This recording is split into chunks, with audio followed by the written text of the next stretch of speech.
Hello, everybody. Welcome into the Front Office Show. It's Friday. You know what that means. It's Front Office Friday! Playoffs edition. Let's go, baby. Playoffs starting up tomorrow in full. 4 games Saturday, 4 games on Sunday. Pretty much hoops all afternoon and evening. All day, really, if you're on the West Coast or anything later than the Eastern timeline here. We're gonna love it though. It's great. Two of my most favorite days of the year because you just get basketball all day, high level basketball, playoff basketball. It's gonna be a lot of fun. Hopefully everybody has a chance to tune in. Yes, I am here solo today. Trevor is doing some traveling. He's going to see some family. So he is off and doing a little bit of traveling. So it's just me today. So we know how that goes when Trevor's not here to captain the ship. Sometimes things get a little wonky, but we'll figure it all out. We'll have some fun with all that and everything. So it's going to be great. So we're going to have a good time, and get everything going. So get those questions in, load them up. We'll be here for a little bit, and we'll talk some hoops and all that stuff. Let's see here. Just like this message from Andrew. And Andrew, if you're still watching and still in the chat, Leeds, hopefully you're a Leeds fan, maybe not, but I'm a huge Leeds United fan, so they've got a game at 3:00, so I'm hopeful to catch some of that today as well here on a Friday. So thanks again, everybody hanging in. There it is. There's Andrew. Leeds United to get promoted. Lakers to win the chip. We can like half of this message from Andrew. Second half, we'll see. Trevor will enjoy that part of it. And then, all right, let's get into some questions here. Grebuse, does being under two-way contract count towards the 3-year bird rights? If yes, will it still count if the two-way player never suited up for the main team and only played in the G League? Yes. So a two-way contract counts towards everything. Free agent rights, it's just not a standard NBA contract, but it will count fully in there. So yes, so the answer is yes, it would count towards the bird rights for that. Let's see. Tony checking in from the Czech Republic. Let's go, Jazz. That's fun. I love it. Don't know if we've had many people there. Let's see. Just Iman, how do we feel about your Celtics going into this playoffs? Feel pretty good. I think they're going to be fine. I think they'll be all right. I think they're going to do well. If you guys watched our playoff preview show, Trevor and I, that's the video we did a couple days ago. We broke down all, kind of all 8 series. We didn't really talk about the 1 seeds. We both think the Cavs and Thunder are going to blow right through whoever gets in, no matter what there. But then we did all of our playoff picks for the first round. We didn't have very many disagreements. We only had a couple. And then we did our picks for what we think the conference finals will be, as well as the NBA finals. I picked Celtics over Thunder. Trevor picked Thunder over Celtics there. So we both had, I think we had the same conference finals, Thunder, Lakers, and Cavs, Celtics in that one. So let's see here. Thomas asked, does Dame back give the Bucks any real hope to get out of the East?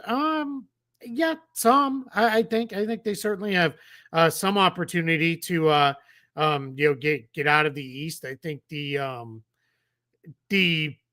he's got to be himself, right? So let's see. But he's not going to play game 1. For anybody who hasn't seen it, he's off the blood thinners. Now he's in the basically the ramp up phase to build up conditioning to return. So we'll see Damian Lillard at some point, I assume, in this first round series. Maybe when it switches back to Milwaukee is when we see him. But then is he going to be himself? Is it going to take him a little while to get there, get some of the rhythm with that? So we'll see. But they certainly have a better chance now of winning in the playoffs than they did. I think it'll be a real battle with the Pacers, especially if he can just give them another guy who can score, another guy who can hit some shots. That'd be pretty big, because otherwise I don't want to overlook the rest of the Bucks, but it's a lot of Giannis having to do a lot against the Pacers without Dame. And if Dame's there, that's just that big of a help to them. Let's see. Who's going to sign Christian Wood or Cam Reddish? free agency now. They can't join any teams till we get to free agency. So let's see. I have no sense on that one. Where they go with Christian Wood or Cam Reddish, but it's too late now to join any kind of playoff teams. Any concern over Jaylen Brown getting pain-killing injections in his knee? Yeah, I mean, that's definitely not good. You don't want to be dealing with anything going into this point in the season, and that's not a great sign for the Celtics that he's having to get those pain-killing injections done in his knee. Hopefully it helps with where he was. He basically won't have played in about 2 weeks by the time they open their series. Celtics open on Sunday. So if that's, was enough time off to kind of get him feeling a little bit better, that's great. But then your concern immediately shifts to, does that last when we basically get to playing every other day when the series really gets going? Is he going to be all right then? He might look really good in game one and feel really good with extended time off, having gotten the injection in his knee. Maybe, everything's kind of rolling there, but how long is that going to hold and last? Is it going to end up be a trouble for him there? Checking in from Alaska. What's up? I'm on dock right now. What does that mean? I'm on dock. Does it are you on a ship or something and you're on the dock? Or is that some slang that my old self doesn't understand? But thanks for checking in from Alaska. We love it. Couple similar-ish questions here. Rega asked, do you think the Cavs are a genuine threat to the Celtics? And then other than the Cavs, who poses the biggest challenge in the East for the Celtics? I think Cavs absolutely are a genuine threat for the Celtics. I think they've shown in the regular season that they can play with Boston. The Celtics had a lot of trouble guarding Donovan Mitchell this year. So that's been a problem for them. So we'll see where that goes. And then who's the biggest challenge outside of the Cavs? I kind of want to say the Knicks, but Knicks have not been very good against good teams this year, or the best teams this year, and especially the Celtics in that. So I don't know. I'm not entirely sure on that one. Maybe the Pacers. Pacers are pretty tough. Let's see. From G Hall says, haven't been able to watch the whole league as much as I used to. How good has Jabari Smith been? Yeah, a little bit up and down this year. He ended up losing his starting job. So that's not great for him there, but that was more of a balance type thing for the Rockets. He's dealt with some injuries this year as well. So yeah, I'm not sure. He's I like Jabari Smith quite a bit. I think he can be really good. I think he can do more than he's been allowed to do in the context of the Rockets offense being so guard focused for most of his career. Most of what he's gotten run is, them running things to get him shots and the like. But yeah, I don't know. We'll see with Jabari Smith. I don't know that he's going to have a huge impact in the playoff series, but maybe he could be like an X factor with that. Let's see here. Andrew W. question: out of the 4 teams in the play-in tonight, who do you think has the best playoff run or rocks the boat the most? None of them. I think Cavs are going to handle either the Hawks or the Heat very easily in the first round. Maybe they get a game, but that's probably a sweep. And I think the same in the West for the Thunder with the Grizzlies or the Mavericks. I guess I would probably go with the Grizzlies. Just think they're the best team of the 4 teams that are left. And they do still have Ja and Desmond Bane and Jaren Jackson Jr. And they did win 48 games, so maybe they could do something, but I don't think so. I don't think we're going to see very much out of those 4 teams left here. Risky Thunder, how much of your belief of Nuggets in 7 is just faith in Jokic? Supporting cast of Denver is B+ instead of A+. Can they still win? I think they can win in the first round for sure. I don't know that they'll win in the second round, assuming they play the Thunder. I'm not sure we'll see them be able to pull that off. So it's a lot of it is Jokic based. I was pretty open about that when we did the show and did our playoff picks. So we'll see with that. But yeah, it's that's tough. I mean, the Clippers, it's hard to fully trust in them. I've said I'm like Charlie Brown with the football here. Like, I'm ready to believe, and probably gets pulled out from under me as I go to kick that football again, and we have some trouble with this. Guys, if you spam the chat, I'm not going to answer the question. I will purposely ignore it. Let's see. Jack Singh says, do you think Knicks make OG or McHale available? So it'd be McHale Bridges. Maybe.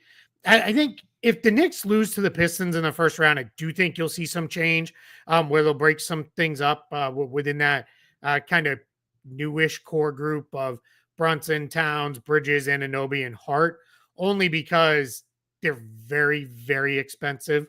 And that's a group that if you lose in the first round of the Pistons, that's clearly not good enough for what you're supposed to be. So I think it's I think you could see some changes. It probably would. It's tough. I don't know if it'd be Anunoby or Bridges. I don't know where Anunoby's contract's probably pretty neutral right now. If anything, he might be a little overpaid. But we'll see. I think it'll be I think the Knicks will be okay. I think they're going to get through the first round. I think they're going to lose to Boston with relative. They'll be competitive, but I don't know how long the series goes in the second round. I just think the Celtics are that much better. And then we'll see with that. But it's an interesting question to think about. I'm flagging this one from Jason Lazera.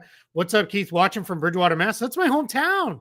My hometown love Bridgewater. That's where I grew up. So anytime I see anything from Bridgewater, I'm going to shout it out. So that's home for me. That's where I grew up. Let's see. Keon D. Hello, Keith. Is Tatum a superstar or just a star player? I think he's a superstar. And that's not. I mean, there's probably some bias in there, but he does everything you want. He scores at a high level. I know there's this narrative that he's not clutch, but the numbers show he hits more clutch shots than just about anybody. I'm at a higher rate than just about anybody. He's an incredible all-around player. He's a great defensive player. He never gets enough credit for how good he is defensively. He really guards 1 through 5 pretty regularly. So, yeah, I think if that's a superstar, then he's a superstar. Let's see. Ray, did Trev forget to put his alarm on? You just want to do a solo show today? No, I don't like doing the solo shows. It's too much work. I'm a simple, you guys know I like to talk. I don't want to have to do all the other stuff too. But he did not forget to put his alarm on. He's doing some traveling today. So we unfortunately couldn't find a time that worked to get the show in with Trevor here. So we wish him well and safe travels, and you'll see him. I think you're going to see him probably next for the Lakers game tomorrow is where you'll see him. Think the Heat upset the Hawks? Certainly possible. I don't think there's a ton of separation between the two teams. I'm picking the Hawks to win. I went straight chalk, so that means I didn't get either of the 9-10 games correct when we did our predictions. But I think the Hawks will win that one. I think that's they're at home. I think their team's slightly better than Miami. We'll see. Miami, well, they can play well. They certainly played well against the Bulls, and a lot of it will come down to, is Tyler Hero on? Because if he's not on, their offense really struggles to get enough going. Should the Noah Schwartz ask, should the Kings blow it up after this bad season? Blow it up is kind of hard because they already made a major trade when they traded De'Aaron Fox in season. I think retool, and you have to kind of decide who are the keepers there. One of the questions that a lot of people are asking around the league is can you build a true contender if Domantas Sabonis is the centerpiece of the back line of your defense? And that's a fair question. He's not a great defensive player. So that part's a little bit tough. I think the roster construction, even before the Fox Levine swap, was kind of wonky anyway. I didn't love the DeRozan pickup for them. Value is fine. I didn't really understand the need for it. I think they've leaned too heavily into one-way players that are offense guys without having enough defenders on the team. So I do think that's a challenge for the Kings. And I think you're going to see changes made for sure. There's already some buzz coming out that maybe DeRozan is ready to go somewhere else. I don't know how much he necessarily even really wanted to go there in the first place, but it was more of, all right, there's not a lot left going on in free agency for DeMar DeRozan. If we remember back to almost a year ago, his free agency, he was just kind of hanging out there after most of free agency was done, and we were just in a weird spot with that. Mr. Easley, Keith, let's say hypothetically the Lakers win the chip and Luka wins Finals MVP. What do you think Dallas does or say? I think they do or say anything. I think they'll just, okay, he won, and they'll still insist that they made a trade that they feel makes them better with Anthony Davis. Guys, by now, if you don't know my thoughts on that one, you haven't been paying much attention, because I did not like the trade for the Mavs. I still don't like the trade for the Mavs, and we kind of go from there with that. So, Ryan Kaminsky asked, do you think the Mavs do anything? I don't know if this means in the play-in and playoffs or if this means in the offseason. Play-in playoffs, I don't think we'll see much from them. Even if they get through did this game tonight against the Grizzlies, I don't think they have a chance against the Thunder. I think OKC will handle them with relative ease. This offseason, yeah, they're going to do some stuff. It sounds like they fully intend on re-signing Kyrie Irving. All the stuff that came out that he could be back in January. If you remember back when he got hurt, Trevor and I talked about this, that sometimes older players return quicker from these ACL injuries because he doesn't have 10 more years of a career he's trying to protect. He probably has more of 3 to 5 years left that he's trying to get through. So if he returns a little earlier and that cuts a handful of games off the end of his career, so be it there. So, but yeah, I think they're going to be very active this summer. They've got a lot of rebalancing to do. They have too many bigs on that roster, not enough ball handling, not enough shooting. So I think you'll definitely see them be very active this offseason. 7 Iguanas, how does the lottery work if new teams are added to the NBA? So I don't know if you guys saw this. Adam Silver was on, I think it was the Pat McAfee show on ESPN, and he was asked directly about expansion and directly asked about Las Vegas and Seattle, if they were going to get teams. And I'm going to very much paraphrase his answers here, but he said that they'll start the formal process of expansion this summer. He said, we've said all along we had to get through the new CBA, we had to get through the new media rights deal. Then they wanted to see how the sales turned out, primarily for the Celtics. All those things are done now. So they're going to start the more formal process. And I think that means we're going to see that. I think just starting the process is we're looking at expansion, and that'll be where it goes. I think as far as then, all right, we're taking bids. That's probably 6-ish months away. So maybe like next January or so, maybe early 2026, we see that. Then they'll probably pick the teams by like the end of next season. Then we'll probably have, my guess is somewhere within a year, where we won't see teams. So maybe 27, 28, maybe 28, 29 is when we get those teams. This is a long way of answering 7 Iguana's question about how does the lottery work. The real answer is we don't know for sure. The better answer is what they've done historically was they've taken the teams and they've limited their ability to win the lottery in their first X years.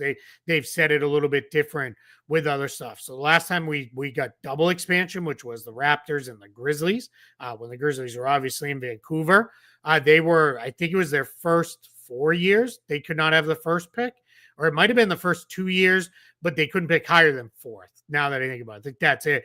They did a coin flip between the Raptors and the Grizzlies, and they got to choose. Whoever won the coin flip got to choose whether they wanted the higher NBA draft pick or the higher expansion draft pick with that. So that was how that worked out there. I think we'll probably see something similar. They generally try to hamstring an expansion team a little bit with that. So I have confirmed with the league, if there's like protected picks that are like top 30 protect, they're top 20 protected or anything like that, the protections will be looked at, and then anything will cover. And if it's like top 55 protected, because that's really the last 5 picks of the second round, that would adjust to be like top 57 protected and the like with that. So that's how that'll all work. But yeah, in teams, again, they'll have a little bit of a runway on knowing if if new teams are coming in, and they'll know where all that is. Let's see.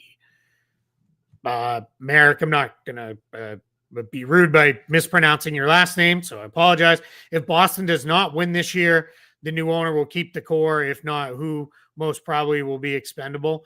It's probably Drew Holiday or Kristaps Porzingis, just kind of looking at things there. I suppose they could maybe open like a bidding war for Jaylen Brown and see if they could get some kind of monster haul for him, but I don't really expect that to be the case.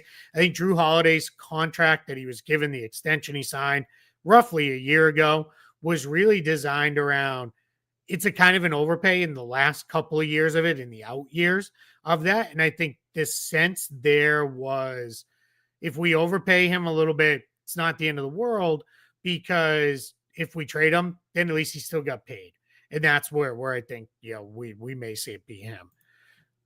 Marby Dog, where is a great young center Bam expendable? I don't think so. They just signed Bam to an extension. The Heat have said for a long time now that they think Bam's best position in the league would be the 4. So I think I think now you're going to see them move forward with Khalil Ware and Bam playing side by side. So I don't think you'll see him get moved. Courtney asks, if the Mavs win today, does it change their draft position? It does, because then they would be in the postseason. So that's the only way it changes. If they lose today, they slot in wherever they should have amongst the other teams that didn't make it to the playoffs. If they, let's say they had the 13th worst record, they would slot in at the 13th pick if they lose today. It doesn't matter that they won the previous play-in game. If they are, but if they win, and let's say that gives them the worst record of the play-in teams, and then it might be the second worst, but they would then be the what would that be, the 15th or 16th pick. I'd have to look between them and Atlanta. I'm not going to pull it up right now. I'm in them in the Heat, but that's where they would slot in there. So yes, so that takes them out of the lottery if they win today. Go ahead and load up a couple more questions. I'm going to get a quick drink.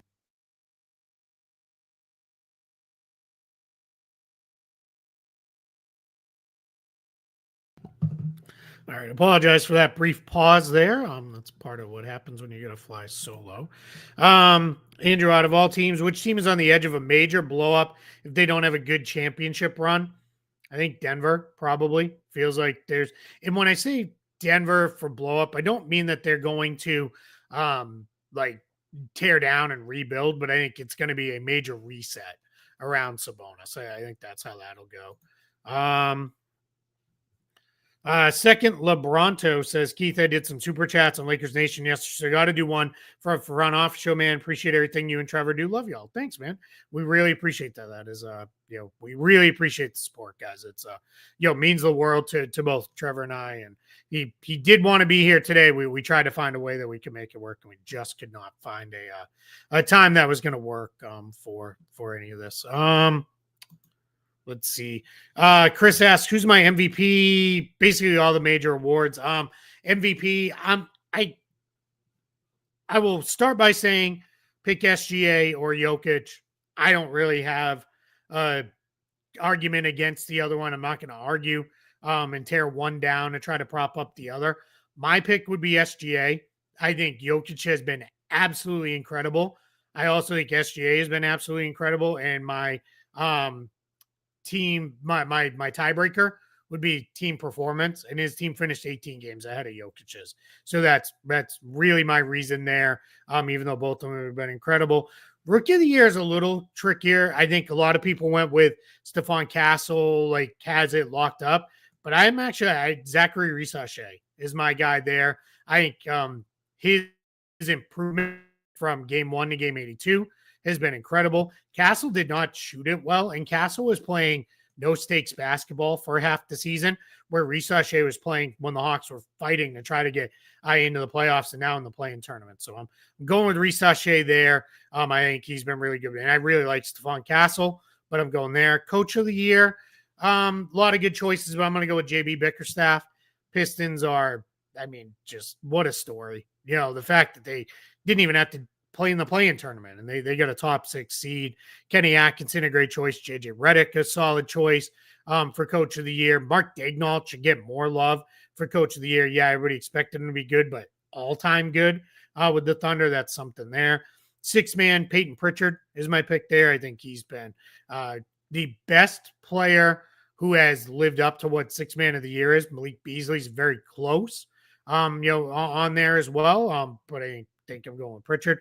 The most improved, I don't really know. I don't have a choice. That's the award I like the least. I think it's become kind of silly where people have put all these qualifiers on it that it can't be a second year player and no top pick should ever get it because they should have been good and all these things. And now it's just become this award that, I think people use to get a takeoff or to, support some kind of agenda. So I don't really have a real pick for that one.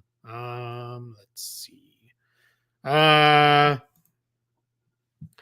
Keith. Greetings from the new land from Hassan Whiteside, JaVale McGee, Danilo Gallinari, Chris Duarte, Moore, Puerto Rico. Do you have Dallas tonight versus Memphis? Big fan here. I have Memphis. I picked Memphis to win. I think they're just the better team. So I picked Memphis with that one, and that's where I'd go. But I appreciate the support. Let's see. Which picks do the Wizards get if the Grizzlies lose? If the Grizzlies lose, they don't get the Grizzlies pick. The Grizzlies keep their pick in that case. So I'd have to go back and look through the rest of it. But yeah, that's the only way the Grizzlies keep their pick. Their pick that they sent to Washington in the Marcus Smart trade was lottery protected. So so they would keep it. And then it's 2 seconds, but it's like weird seconds. Do you have an article for early contract estimates for 2025 free agents? I wrote one for the restricted free agents. So Daron Sharp, who's on your list, I wrote one that he's included in where I gave my estimates of what I think will happen with them. But the rest, no, it's too early. Most people, even the people who do what I do, are focused on team offseason previews, which I use that as a cheap segue into promoting my own work. You can check out spottrack.com. We've got our first 3 offseason previews posted. We go in order of elimination. So that was Utah, New Orleans, then Washington.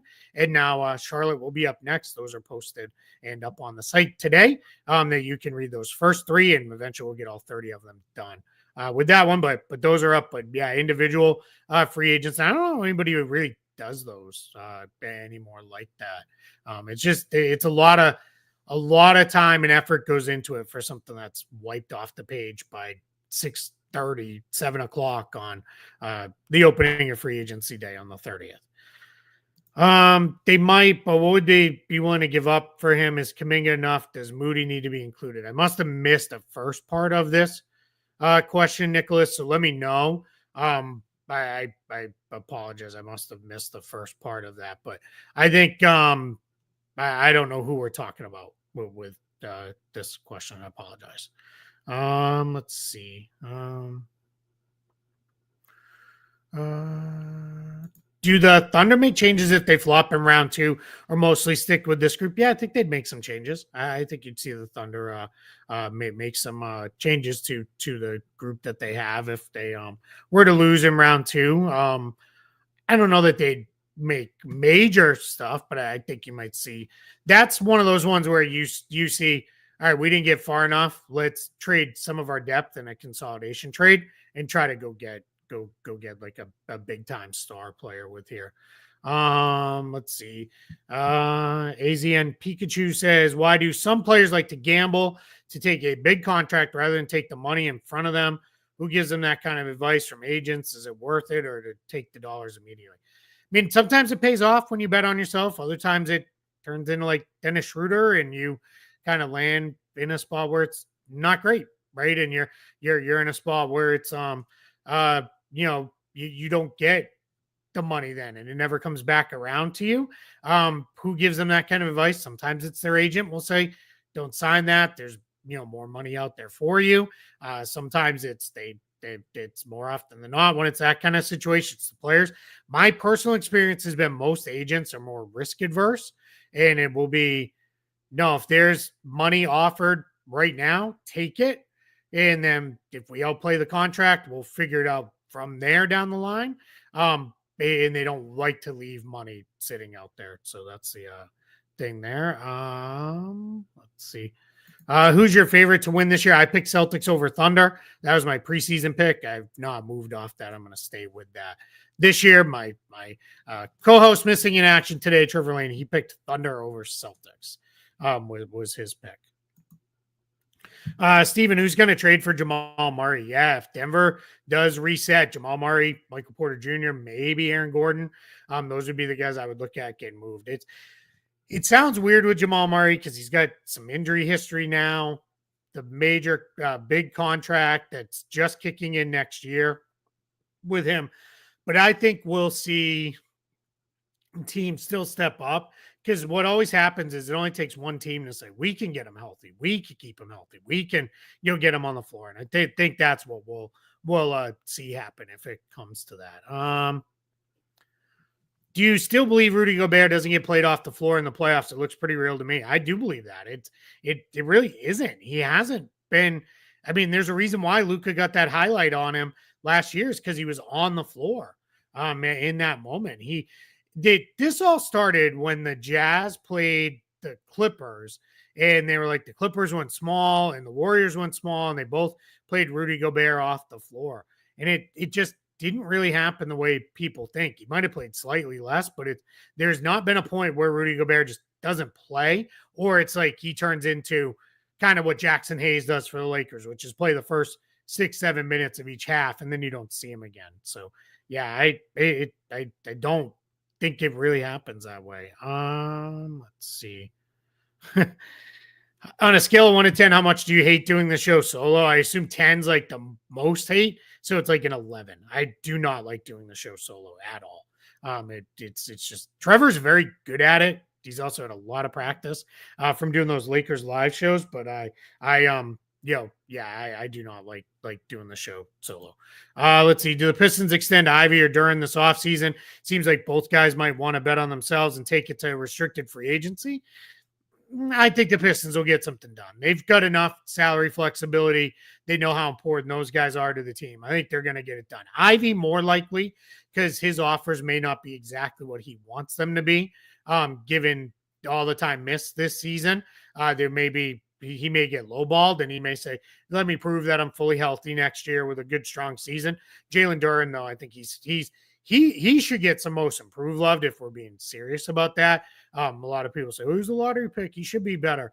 But he's been really, really good this year. And I think Jalen Duren is got a real chance here to, make pretty good money. And I think the Pistons know how important he is, and they're going to do what they can to take care of him with that one. Let's see. No, I don't think Trevor has ridiculous Lakers takes anyway. So I'm not there. Let's see. Just trying to find some questions. Who wants Sabonis? I think teams that have a strong defensive infrastructure that can kind of protect him a little bit. I think that would be the kind of teams that look at him. I love Domantas Sabonis. I think he's super underrated. I think the people who hate on him and act like he's barely a starting level center that's gone way too far. I don't know that you can build a title team if you don't have probably 3 or 4 other great defenders around him. I think that's a little bit of a challenge, but yeah, I would run with Sabonis if you have the chance. Let's see here. Jazz, thanks, Keith. Only Celtics guy I like. If you were the Lakers, who would you target next? I would love if they could get OG to pair with Luka. So here's the thing for the Lakers. It's going to be hard for them to get another big salary player unless they give up Austin Reeves in the deal. And I don't think they really want to do that. They've done everything they could to keep Austin out of deals in the past. So I don't think you're going to see them put Austin Reeves in deals. So that's a little bit of the challenge. So I don't know that you're going to see the Lakers get another, let's say, $30+ million player with Luka and LeBron. And I know LeBron could do the whole pay cut thing. It's just not going to be that big of a pay cut to make that big of a difference, I don't think. Unless something happens where he's like, man, we're super close and we fell short in the playoffs and player X is on the table. We can get him if I take, whatever amount less money. maybe he'll do it then. So we'll see. But I don't know. We'll see with that one. Let's see here. Is the Jaylen Brown knee issue serious? Do you think they get to the finals if he's not all the way healthy? I think it is serious. They don't think it's going to keep him off the floor. We'll see about that. I am very worried if he is what happens when they start playing again. I think what you may see is he looks really good on Sunday in game 1. Then let's see what happens when we start playing like every other day. Is he going to hold up? Is he going to feel good then? Is that going to be enough for him to kind of keep it running and keep getting out there? And then do they get the finals? Do they get to the finals if he's not all the way healthy? Yes, but they can't then lose another guy. If Porzingis was to go down again, or Holiday got hurt or something like that, they're probably, that's too much. That would take 2 guys out of the lineup, and that would be too tough for them to keep moving forward with that. So, but I think they still have a chance. It certainly makes the road a lot harder if Jaylen Brown can't be there, or if Jaylen's just, if he's kind of there, but he's like 50% of Jaylen Brown, it makes things a lot trickier. So I'm a little bit worried about that. Do you think a team, it just takes one team thinking they could keep a guy healthy? Do you think that team exists for Zion? Would a team really give up value for an injured Zion? I think the answer is yes, the team would still give up value. They're not going to give up a ton to get him. But I do think a team would say, yeah, let's go get him, especially if it's a team that can do it without having to give up a ton of their own depth. I think we would see that team, maybe do that. Like there's a world where the Thunder could trade for Zion without having to give up a ton to get him. And they're the kind of team where if he plays 40 or 50 games in the regular season and they can get him to the playoffs healthy, sure, why not, right? Boy, they don't need him to play major minutes. I think my worry is if a team was to trade for Zion, and I think it's more real that he gets traded this summer than it ever has been. Let's just leave it at that. I think there is a chance he actually moves. If a team trades for him and gives up major stuff for him, they're like, he's now our centerpiece and we're building everything around him, you better get him healthy. Otherwise, you're going to be in the same spot the Pelicans are in, where you really struggle with that. So with Cooper Flag, any player in the draft, the NCAA let's do this in order. The NBA draft lottery is on May 12th. The NCAA withdrawal deadline from the draft is, let me see, I'm going to pull that up. I'm going to get you that first. The NCAA withdrawal deadline is May 28th. So that's after the lottery. So we'll know the draft order. That's when, if players want to return to play in college, they have to withdraw by. And then the NBA's deadline is June 15th. Father's Day, actually, this year. That's when they have to withdraw is June 15th. So that's, there is a world where Cooper Flag or anybody could look to see who has what picks and, where are we going to go with this? So I think it's, he's going to the NBA. He did not reclassify to play 2 years in college. He's going to go to the NBA, but it certainly is possible timing wise. Do I think Wemby's good to go for next year? All indications are that he will be. He said, it was over a month ago, he said he was going to play in Eurobasket this year. If you don't know, Eurobasket is a big competition that goes on. It's this summer. It's all the major European national teams compete. It's actually a really cool event. It's really fun. It starts in late August and runs to mid-September. Wemby said he was going to play in it. He backed off that just at the beginning part of this week. I think it was when he did his interview. It might have been the end of last week, but recently backed off and said, we'll see. We don't know yet. So I think he's kind of now leaving it. Maybe he doesn't play there. Is Ivy going to play in the first round? He's already been ruled out. I haven't seen that he's been ruled out for the first round, but I have not heard that he's going to play. I know he's ramping back up, or he's at least it shouldn't even say ramping back up. I don't think that's the right term.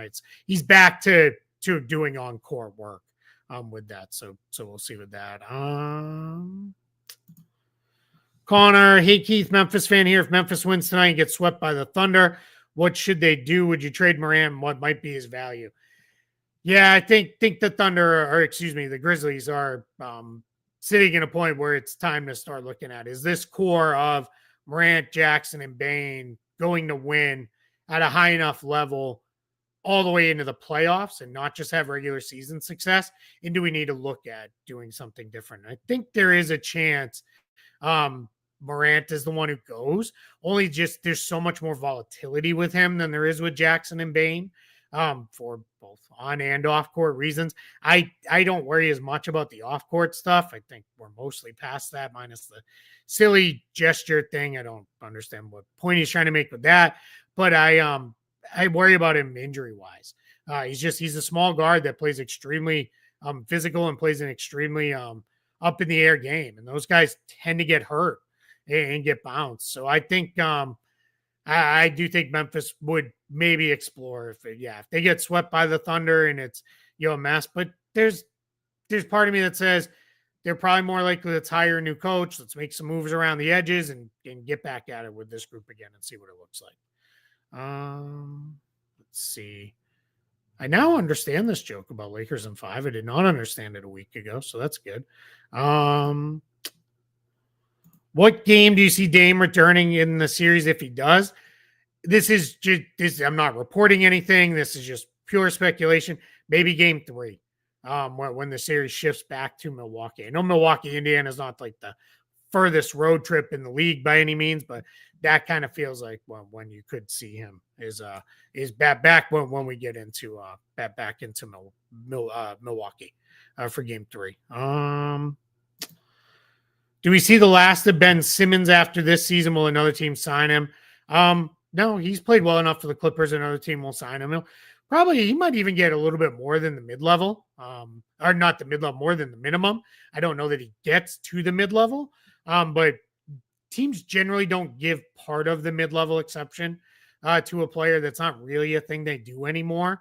So that could maybe leave Simmons on a minimum, but he'll sign somewhere. He's played well enough for the Clippers that someone will sign him with that. Let's see. The only guaranteed trigger Zion possibly next year's the weigh-in checkpoints. Yeah, I think I'd have to look it up, but I believe he's about 8 million guaranteed for next year. So how's that affect the trade before 715? I don't know why 715. I think that's when his salary maybe fully guarantees. Again, I'd have to look. But with Zion, a player counts in a trade for whatever their guaranteed amount is on the outgoing side. So on the New Orleans side, he would only count as 8 million. For them, on the incoming side, he counts for his full amount, which is 30 something.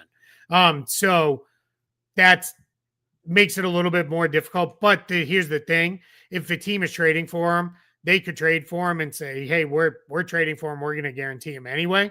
And the Pelicans could say, great, then we're going to guarantee his deal because they have the right to do that and say, we're guaranteeing his deal for the full amount and just to make the trade easier. And that's probably what would happen with that. And then, guys, this is going to be the last one I'm going to do because I have to run. What happens with Kyrie's contract situation going forward? Apologies. They